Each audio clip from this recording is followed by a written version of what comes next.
Boa noite, pessoal. Tô fixando o tema aqui.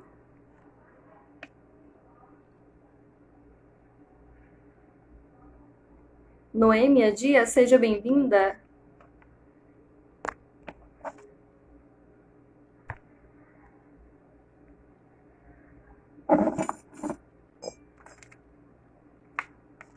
Esperar um pouquinho para o pessoal ir entrando. Hoje nós teremos live de perguntas e respostas. Então, o pessoal que mandou pergunta lá nas caixinhas do direct e no WhatsApp também, vou responder por aqui, tá bom? Seja bem-vinda, Maísa.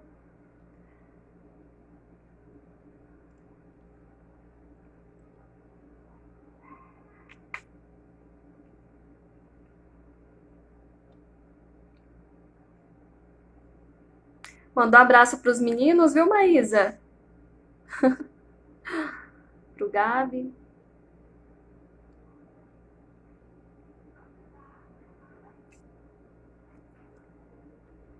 Entrei uns minutinhos atrasada, 3 minutos por conta do consultório.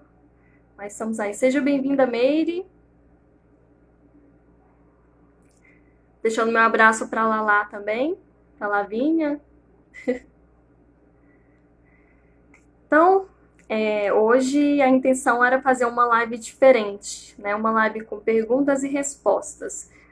Toda semana que eu gravo sempre surge alguma dúvida, sempre surge um tema diferente, uma temática diferente, né?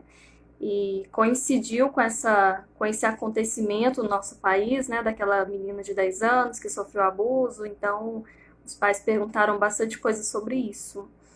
Então, as perguntas que vocês enviaram no WhatsApp, né, pela nossa lista de transmissão lá, eu anotei, estão todas aqui. E as perguntas que vocês enviaram na caixinha do Instagram também, eu anotei tudo aqui, tá bom? E eu vou respondendo. Acho que eu já vou começar. Tem bastante pergunta. E aí, se for surgindo dúvidas, vocês podem colocar aí, tá bom? Bom, então são perguntas sobre temas diversos, né? A intenção era tirar dúvidas mesmo, então surgiram vários temas diferentes e ao longo aí dessa conversa vocês podem colocando as dúvidas de vocês, tá certo? Então a primeira pergunta que colocaram aqui, Ellen, o que é descalculia? Bom, descalculia, para quem nunca ouviu esse termo, é um transtorno de aprendizagem ligado à área de matemática.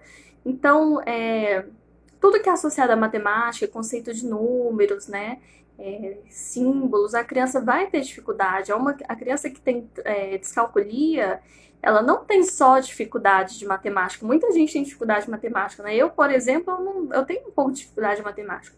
Mas o transtorno nessa área, a descalculia, ela faz com que a criança tenha dificuldades em reconhecer números, ela troca símbolos, ela não entende o significado daqueles símbolos matemáticos, ela tem erro na ortografia, erros em conceitos ligados à matemática, no raciocínio lógico, em medir, em dividir, tudo isso ela vai ter dificuldade. A criança ela não compreende os símbolos relacionados aos conceitos de matemática, tá? Então, é uma criança que não desenvolve essa área da matemática, do raciocínio específico para matemática, tá? Isso se chama descalculia.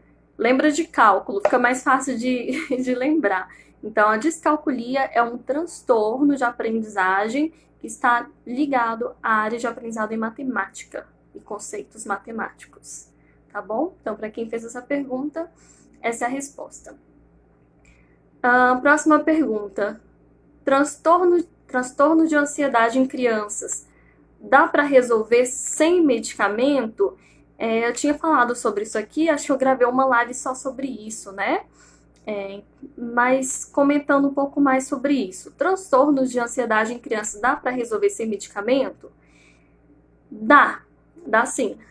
Eu sempre digo o seguinte, eu particularmente, eu acho que medicamento tem que ser visto com um olhar assim cauteloso, né? Principalmente quando se trata de criança, porque todo medicamento tem efeito colateral. E E quando se trata de criança, é mais complicado, porque o adulto, quando você lê a bula do medicamento, ou quando você joga no Google lá, você sabe que vai ter efeitos colaterais por algum motivo, né? Os medicamentos, por exemplo, os ansiolíticos, eles têm, por exemplo, um dos efeitos colaterais, né? Nas primeiras semanas, a pessoa fica mais ansiosa ainda, nos primeiros dias, né? Então, para um adulto é fácil entender isso, agora a criança não. Então, quando a criança é ansiosa e usa um ansiolítico, nos primeiros dias, se ela tiver esses efeitos colaterais, ela vai ficar mais confusa e vai ser um sofrimento maior ainda. Por isso que o medicamento na infância, ele tem que ser visto com muita cautela, né? Tem que ser colocado com muita cautela. O que eu penso a respeito disso? Hoje nós temos técnicas que têm um resultado muito bom mesmo, nessa área com transtornos de ansiedade na infância, não só na infância, mas para os adultos também, né? A cognitivo comportamental tem várias técnicas que ajudam a diminuir e até cessar mesmo os sintomas de transtornos de ansiedade, sejam eles quais for. E, e com criança, eu penso o seguinte, a gente tem que... Seja bem-vinda, Mara, colega de trabalho. A gente tem que avaliar o seguinte, eu consigo trabalhar com essa criança de uma forma tranquila? O nível de ansiedade dela, qual é? Qual é o nível de sofrimento dessa criança? Então, tem muitas crianças que chegam para mim, por exemplo, com uma ansiedade exagerada, com uma ansiedade que a gente chama de ansiedade patológica, né? Ou seja, não é aquela ansiedade que todos nós temos, já virou uma ansiedade doentia, né? Então, a criança chega com dor de barriga, a criança vomita muito, tem enxaqueca, tudo por conta dessa ansiedade patológica, né? Nesse caso, eu começo uma intervenção através das abordagens que eu falei aqui, né? Da cognitivo-comportamental. E na maioria das vezes a gente tem um resultado muito bom. Agora, quando a criança chega com síndrome do pânico, por exemplo, se é uma criança que está tendo crises frequentemente, na primeira consulta eu já encaminho para um psiquiatra infantil. Por quê? Porque a crise de pânico, ela traz um conjunto de sintomas muito desconfortáveis mesmo.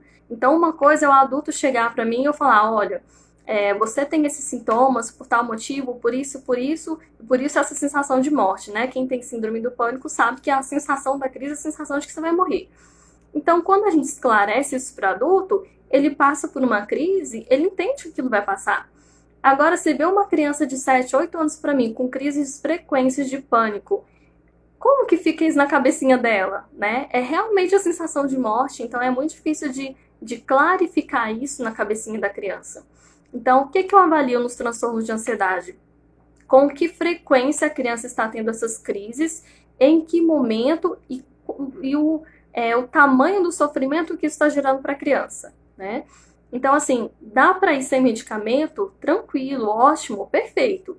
Quando eu vejo que aquilo está trazendo um sofrimento muito grande e no começo a criança está muito sensibilizada, então vai ser necessário um medicamento, né?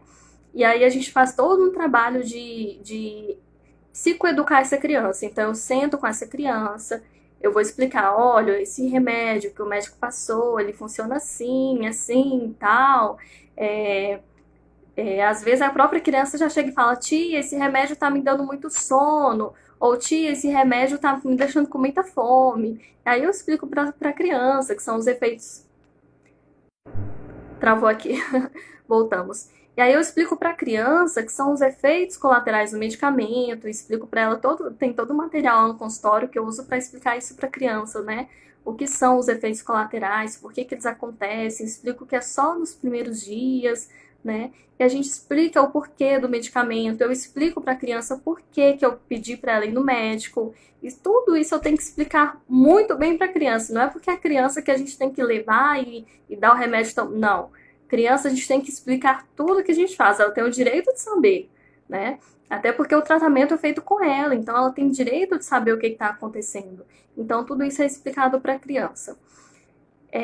Nesses casos, quando são transtornos mais graves, e eu acho interessante encaminhar para um psiquiatra infantil, né? Acho que vai ser bacana a medicação, eu deixo os pais mais tranquilos em relação a isso pelo seguinte: o grande medo dos pais, além dos efeitos colaterais, é da dependência do medicamento.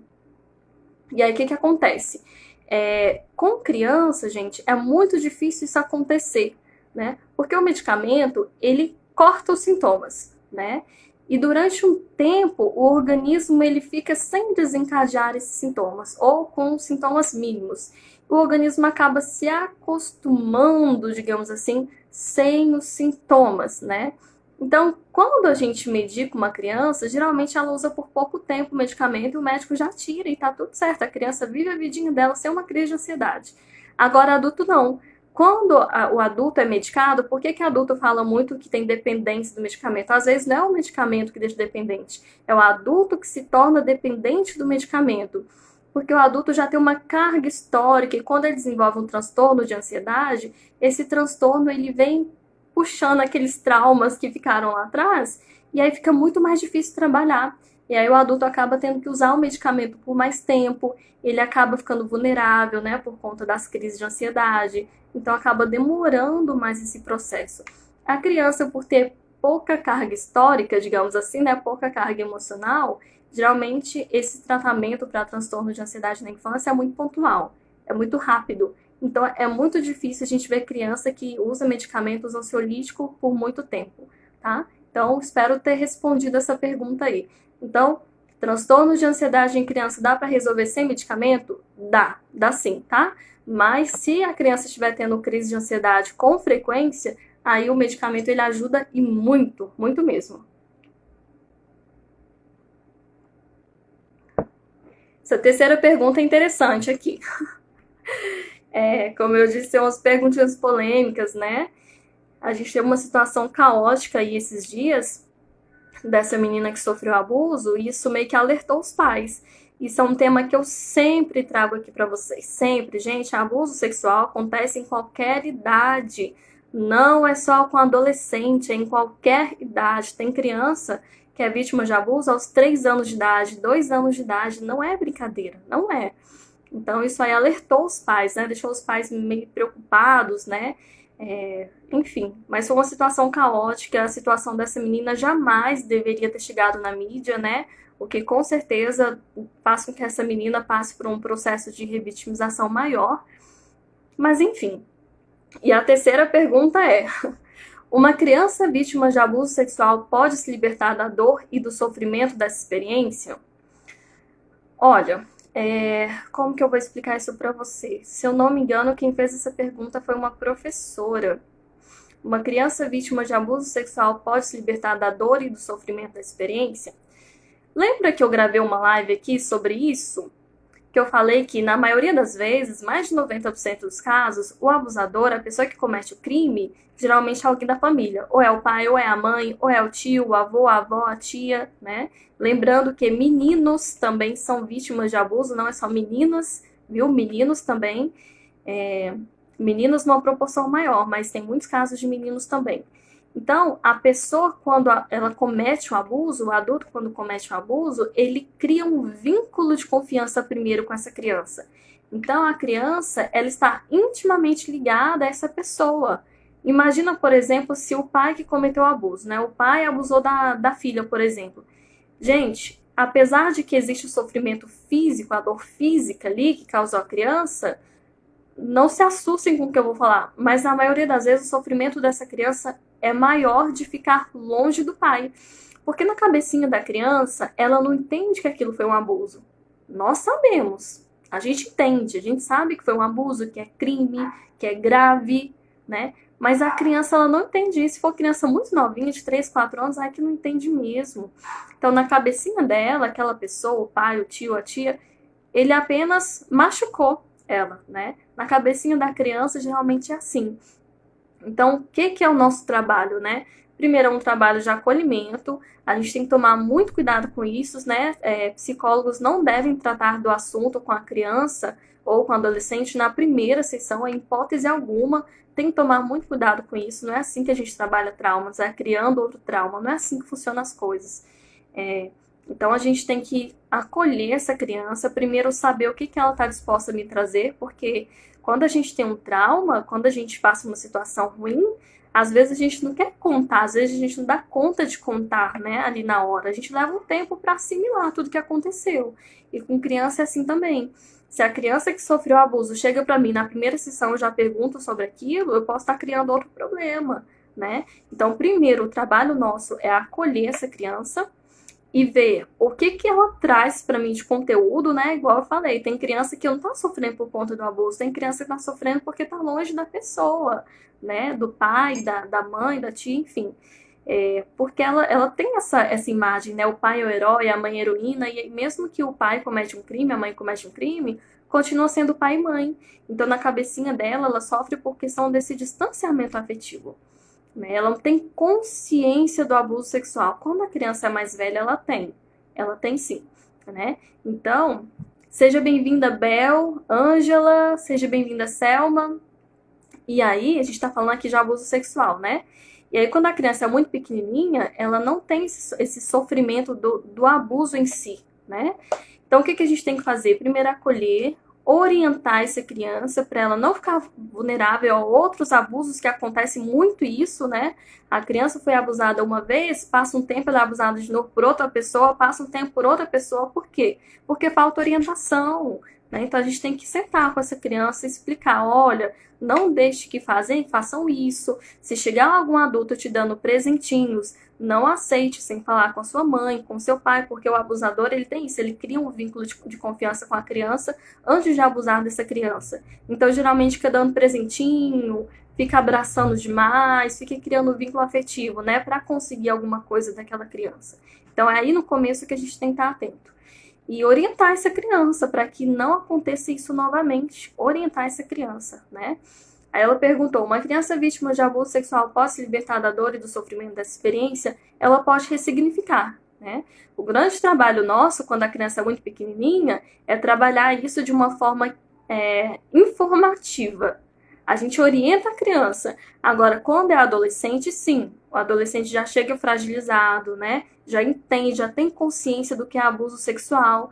Então, já chega com um sofrimento físico, mas também um sofrimento afetivo, né? Aí sim a gente consegue trabalhar isso de forma mais aberta, de forma mais clara com o adolescente, né?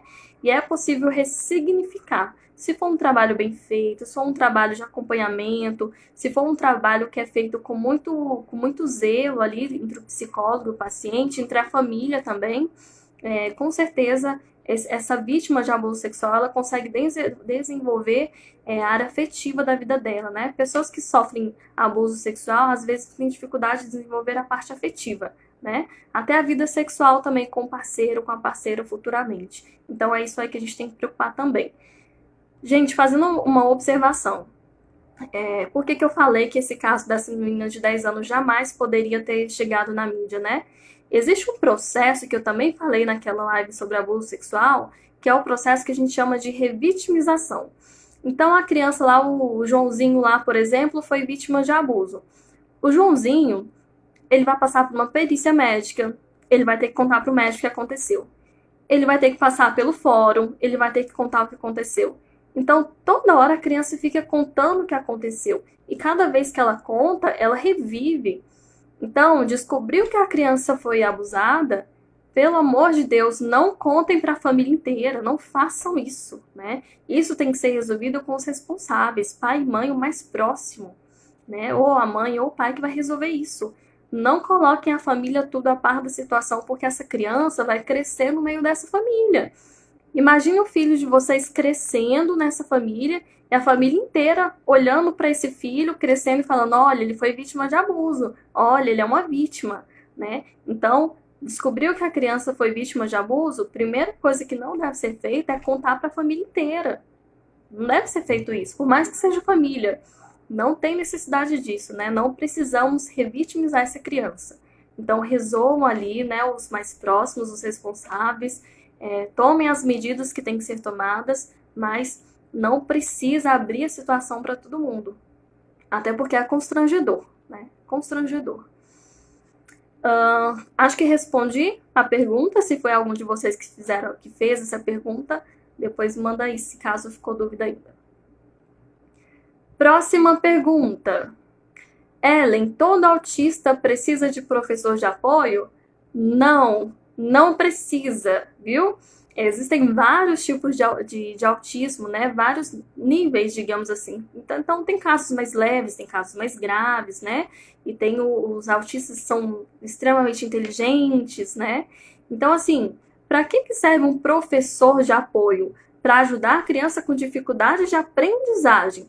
Se a gente está falando de um autista que tem um QI muito alto, uma criança que tem habilidades altíssimas, para que ela vai precisar de professor de apoio se às vezes é ela que ensina o professor a matéria? Né? Então, o professor de apoio, ele é interessante quando a criança autista tem dificuldade de aprendizagem, certo? Eu também comentei sobre isso aqui quando eu falei sobre laudos. O laudo, ele vai para a escola nesse momento. Se a criança tem autismo leve, se a criança não tem dificuldade de aprendizagem, não necessita de professor de apoio, não necessita de intervenção da escola, não tem por que levar laudo na escola. É uma cobração de laudo que, meu Deus do céu, laudo é um documento muito sério e tem uma função muito específica. Então, se não vai precisar de intervenção da escola, não tem por que levar laudo na escola. Não precisa. Não precisa. Então, todo autista precisa de professor de apoio? Não. Só vai precisar de professor de apoio os casos de autismo com dificuldade de aprendizagem, com dificuldade para aprender, né? No caso dos autistas que não têm dificuldade de aprender, eles vão precisar desenvolver outras coisas, como treinamento de habilidades sociais, por exemplo, né? Se relacionar com os colegas. Isso, às vezes, o próprio professor da sala de aula pode ajudar a fazer, né? O próprio psicólogo que acompanha essa criança pode ajudar na equipe escolar também. Próxima pergunta. Quando levar a criança com mutismo no médico? Mutismo seletivo, para quem não sabe o que é. O mutismo seletivo é quando a criança, por alguma situação com uma carga emocional muito forte, alguma situação traumática, ela para de falar, ela para de se comunicar, ela fica muda, né? Às vezes ela se comunica só com as pessoas mais próximas. Então, é uma criança que às vezes é até confundida com autista, né? Às vezes tem crianças com casos tão graves que elas ficam tensionadas corporalmente. Então, aquela criança que fica balançando, igual autista, aquela criança que tem gestos estereotipados, né? Mas não é autismo, não, tá? É diferente. Autismo é uma coisa, mutismo seletivo é outra. Então, quando levar a criança com mutismo no médico? Bom, nem todos os casos vai precisar de intervenção médica, mas quando chega para mim, Ellen, né?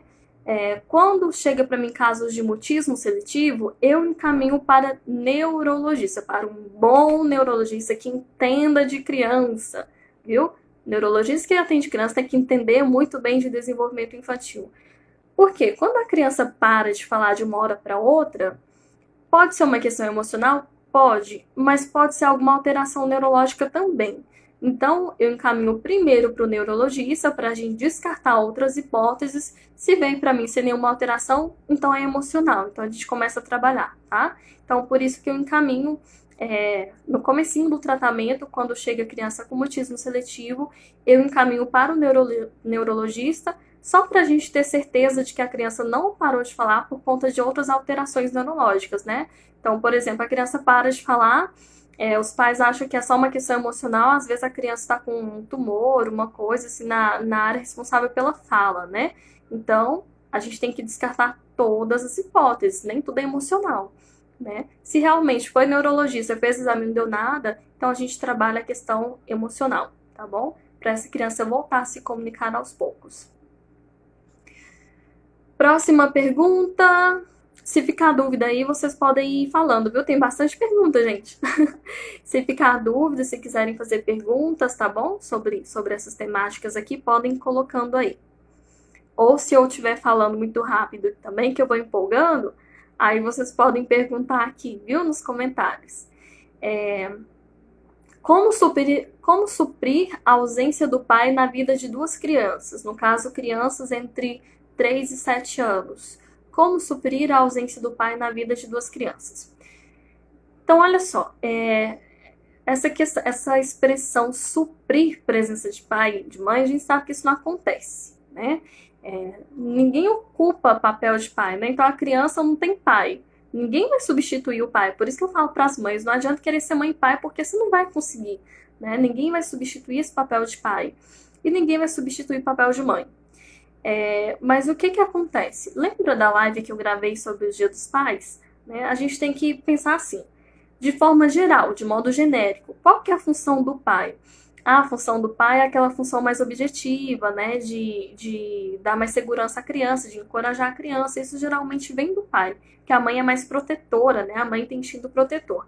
Então, geralmente a função do pai é de encorajar, né, a função de acompanhar, de orientar.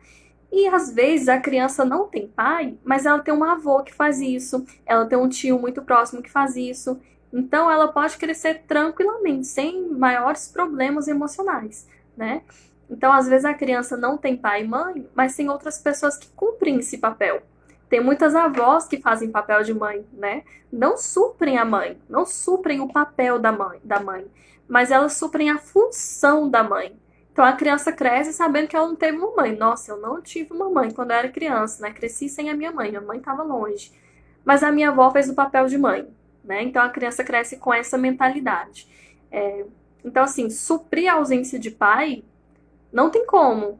Mas às vezes vai ter outra pessoa que faça essas funções paternas tranquilamente na vida da criança, tá bom? Se tiver um homem ali, um tio, um avô, um conhecido que faça esse papel de orientar, de educar, de encorajar a criança, né? De ter esse, né, pulso firme que a gente espera que os pais tenham de modo geral, né? Como eu disse.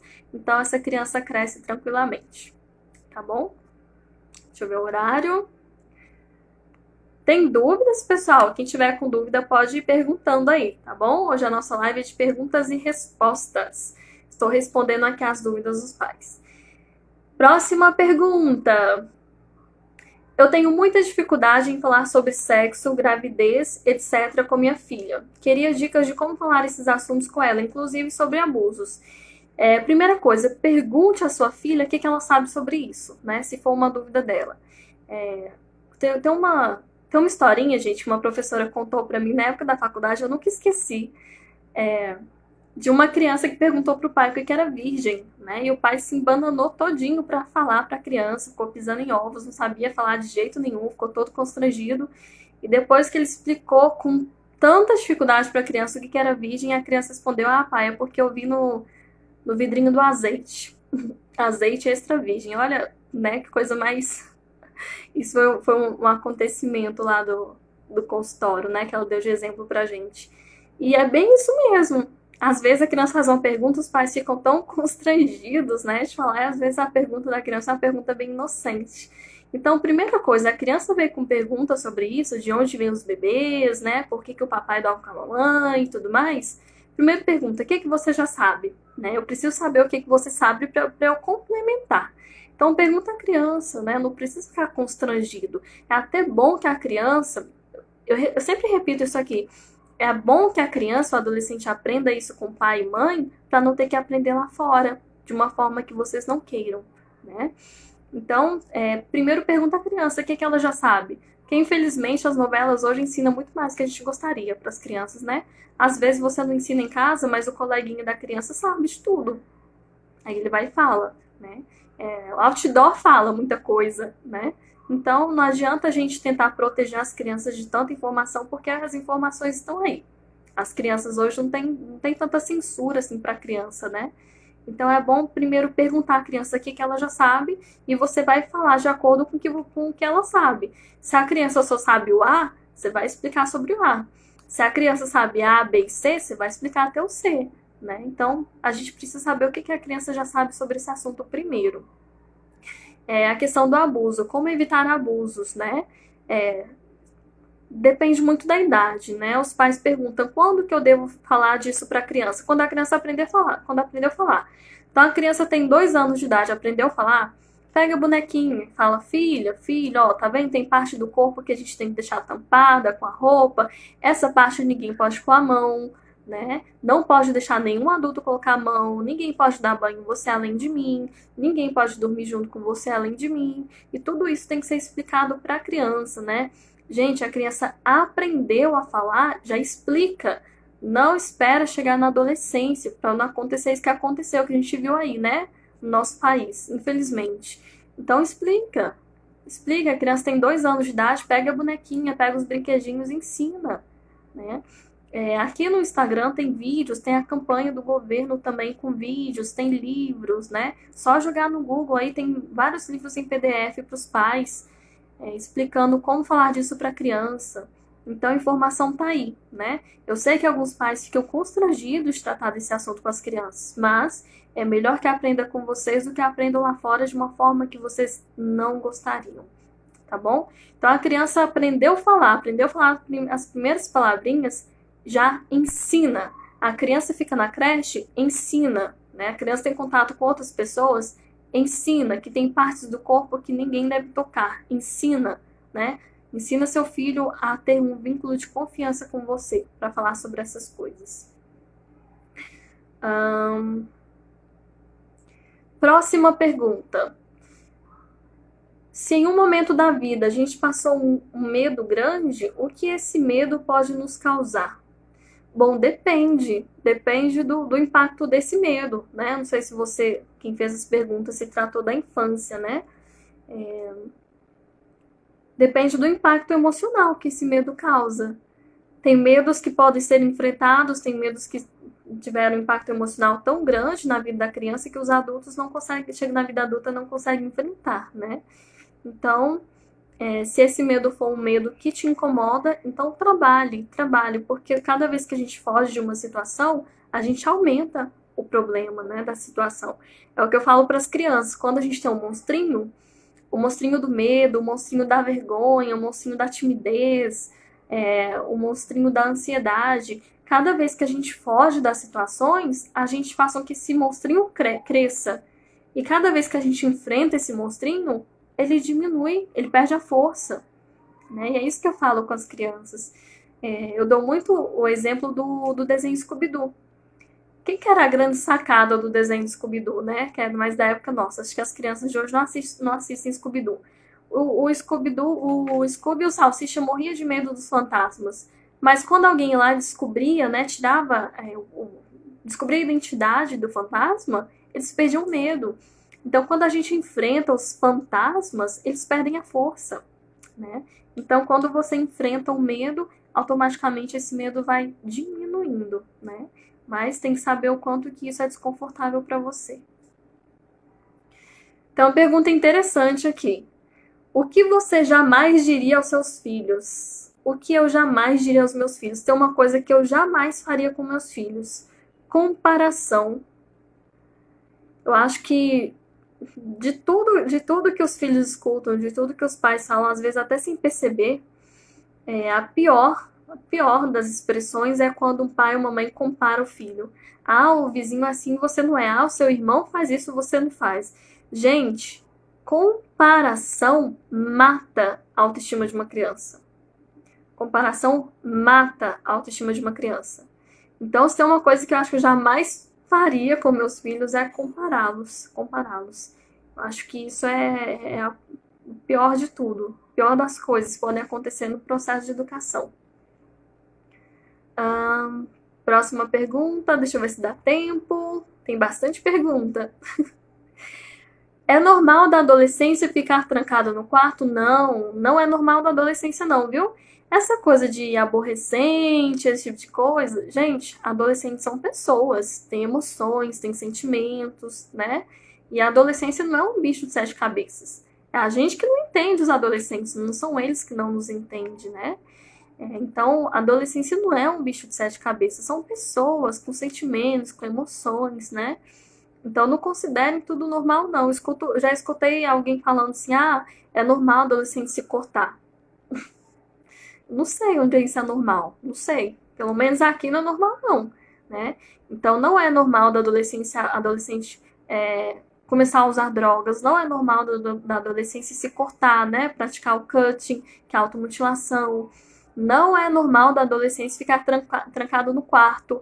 Não é normal da adolescência o isolamento. Não é normal da adolescência, viu? Fiquem atentos. Outra pergunta. Os desenhos de violência interferem na vida da criança? Olha só. Depende de que tipo de desenho, né? Tem desenhos que são muito realistas, eu não acho que são legais, não, até porque tudo fica registrado no nosso inconsciente. Mas se a gente for parar para pensar, quase todos os desenhos têm violência, né? Os desenhos que eu assistia, por exemplo, As Meninas Superpoderosas, Thundercats, não são desenhos violentos? Só que, assim, eu tenho para mim, eu acredito que a educação, a orientação que os pais dão aos seus filhos tem um peso muito maior do que o que eles assistem. Então, seu filho pode assistir desenhos de violência o dia inteiro, mas se você é uma mãe presente, se você é um pai presente que orienta o seu filho o tempo todo e seu filho te escuta, os desenhos que ele assiste não vai ter valor nenhum, né? Então, às vezes, os pais tiram lá o Free Fire, o Fortnite, né? Não deixam os filhos jogar porque é violento, mas passa o dia inteiro brigando, dentro de casa é uma gritaria, só a gente brigando. Não tá adiantando nada, porque aquela criança, aquele adolescente, continua num ambiente hostil. Então, não adianta nada. Se for para tirar desenho violento da criança, do adolescente, né? Jogos violentos, que ela tenha pelo menos um ambiente bom. Né? Agora, tira os jogos porque tem violência, mas dentro de casa pratica violência porque quando você fala mal do outro, grita com o outro, é uma violência verbal, né? Então, assim, nem sempre interfere na vida da criança, não. Eu tenho para mim que a educação que os pais dão para os filhos, elas têm um peso muito maior do que aquilo que os filhos assistem, né?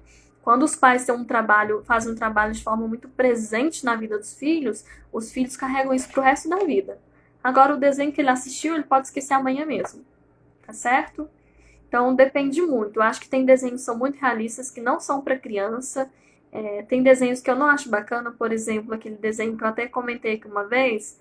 É o... Esqueci o nome, gente. É um desenho para adultos que eu sei que muito adolescente assiste. Tem desenhos que trabalham filosofias absurdas, né? Então, quando é muito realista, eu não acho bacana, não. Mas se a gente for parar para pensar quais são os desenhos sem violência. Vamos lá. Próxima pergunta. Diagnóstico de TOD pode ser feito com 3 anos de idade? Para quem não sabe, TOD, transtorno opositivo desafiador, pode ser feito com 3 anos de idade de forma alguma. Nem pensar. Nem pensar. É uma tremenda de uma loucura diagnosticar criança de 3 anos com transtorno opositivo desafiador. Ah, mas a criança é muito violenta. Gente, pelo amor de Deus, uma criança de 3 anos é uma massinha de modelar, né? Medicar a criança, então, eu já vi muita criança medicada na cidade. Nossa Senhora. A gente fica com o coração na mão. É loucura. Não se faz diagnóstico de TOD aos 3 anos de idade. Nem pensar. Não se faz. Próxima pergunta. Acho que dá tempo, né? Dá. TDAH é diferente em meninas e meninos? Transtorno de déficit de atenção com hiperatividade, tá? Para quem não sabe. TDAH é diferente em meninas e meninos? Sim, tem muita diferença, sim. Os meninos, eles têm uma tendência a ficar mais agitados. As meninas não. Elas, quando elas têm o déficit de atenção, elas ficam mais devagar. Por isso que tem meninos que os pais descobrem que tem déficit de atenção, às vezes os meninos já estão mais grandinhos, né? Já tem lá seus 8, 9 anos de idade.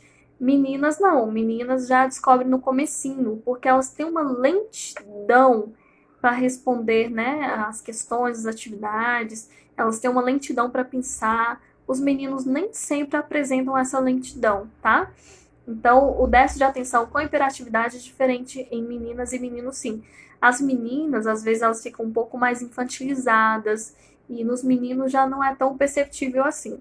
Então, é muito mais comum a gente ver meninos mais agitados, né, que não prestam atenção, e nas meninas já é mais perceptível. Elas têm uma certa lentidão para pensar, uma certa lentidão, às vezes, até psicomotora.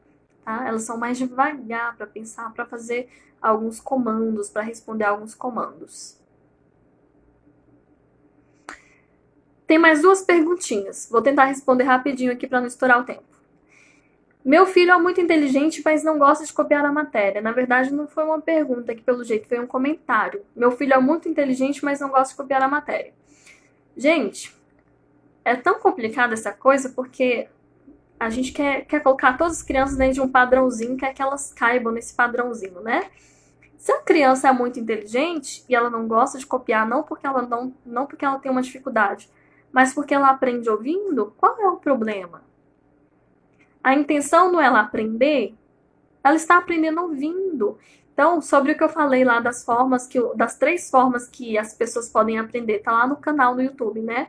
Tem pessoas que são auditivas, elas aprendem ouvindo. Então, a criança ela para de escrever para ouvir, né?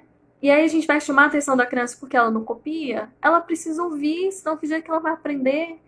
E tem crianças que são visuais, elas precisam ver imagens. Se ficar escrevendo, escrevendo, escrevendo, elas ficam entediadas e não aprendem nada. Então, nem todo mundo aprende escrevendo. Tem crianças que são sinestésicas. Então, elas aprendem mexendo, sentindo, cheirando, ouvindo, falando, colocando a mão, né? Então, às vezes, a criança não copia não porque ela tem uma dificuldade de aprendizagem, mas porque ela aprende melhor ouvindo, né? E crianças que têm um QI muito alto têm uma tendência a ter mais probleminhas comportamentais na escola, né? Mas se a criança é inteligente, está tendo um rendimento bom, qual é o problema, né? Última pergunta. Animais de estimação, devo dar ao meu filho? Essa aqui foi boa, né? Bom, o meu sonho, como eu sempre falo para vocês, para os pais dos meus pacientes, é ter uma clínica com animais. Aqui já tem, né? Tem um colega de trabalho que estudam muito nessa área, né? Que estuda, inclusive a Mari, é uma psicóloga que trabalha comigo. Ela estuda muito sobre a questão da ecoterapia, se eu não me engano, que chama, que é com cavalos, né? E nós sabemos hoje, a ciência já confirma que os animais eles têm uma interferência muito positiva na vida das pessoas. Tem muitos hospitais também que trabalham com terapia com animais. Principalmente cachorros, gatos, esses animaizinhos de estimação, né? Eles ajudam muito no desenvolvimento afetivo. Ajudam muito, muito, muito mesmo. Então, assim, eu acho que animais de estimação, eles são muito bem-vindos. Desde que, mas, porém, entretanto, todavia, o seu filho, a sua filha tem a responsabilidade de cuidar desse animal, né? A gente tem que ensinar a criança a ter responsabilidades, né? Por mais pequenas que sejam essas responsabilidades, a gente já tem que ensinar a criança. Então, a criança quer um cachorrinho? Ok, mas a criança vai dar banho? Vai ajudar a dar banho? A criança vai dar ração para esse cachorrinho? A criança vai limpar o xixi, o cocô desse cachorrinho? A gente tem que colocar a criança para ajudar nesses quesitos também, né? Então, os animais de estimação são bem-vindos, mas responsabilidades também. Então, a gente tem que ensinar a criança a ter responsabilidades com esses animaizinhos de estimação. Tá certo? Ainda tem mais algumas perguntas, mas eu acho que essas aqui foram as principais, as outras são muito parecidas. Se ficaram dúvidas, podem deixar para mim no direct ou no WhatsApp, tá bom? Quem ainda não faz parte da lista de transmissão no WhatsApp, me chama para eu acrescentar lá. Tá bom, gente? Espero que eu tenha respondido as perguntas. Estou à disposição para outras dúvidas também. Acho que tá no tempo certinho, né? Deu tempo de responder tudo. Então, muito obrigado pela participação de vocês, tá bom? Quem que tinha perguntas e não deu tempo de fazer, pode colocar lá depois. E eu vou deixar essa live salva no nosso canal no YouTube, no canal SOS Infância. Todas as minhas lives estão lá, para quem perdeu, tá bom? Grande abraço, obrigada pela participação de todos vocês. Não dei boas-vindas para todo mundo, mas eu vi todos que entraram aqui, tá bom? Agradeço a todos, gratidão pela confiança. Vamos ajudar a melhorar aí os nossos pequenos, a vida dos nossos pequenos, né? Grande abraço, fiquem com Deus e boa noite para vocês. Ótimo final de semana. Até mais.